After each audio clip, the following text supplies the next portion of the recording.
I'm Dr. Scott Walton, chiropractor at Wellspring Chiropractic in North Lakes, and this is Sharelle, our practice manager.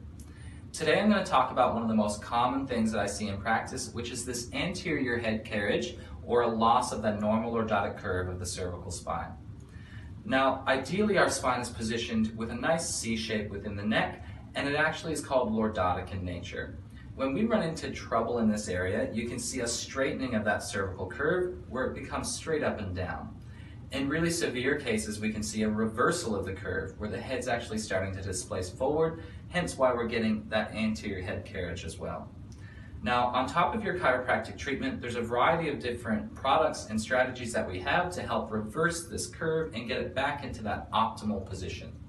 So to support that process, we have peanut pillows in stock here at North Lakes.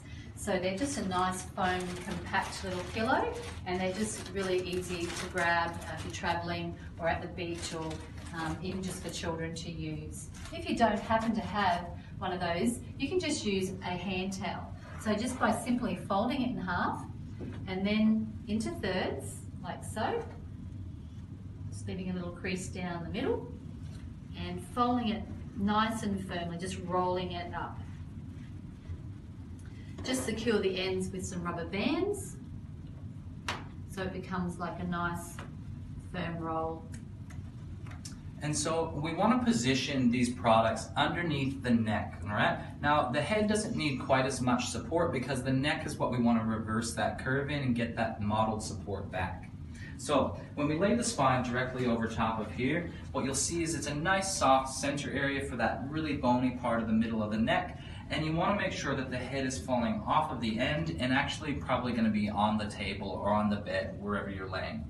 Now, the same thing is true when we look at the towel roll. So let's just swap these out. Thank you, Sharelle. Put this one in. Again, we have that little crease in the center where we had that line straight up the towel, which is going to give us that soft area where we have the hard part of the neck. And we want to make sure that the head is falling off the end and touching the table. Now, ideal for timing, we want to make sure that we're not spending too much time laying in this position because it actually can cause a little bit of discomfort if we rest on it for too long. Something that you should think of is a timer for about 15 minutes, and then you can go from there.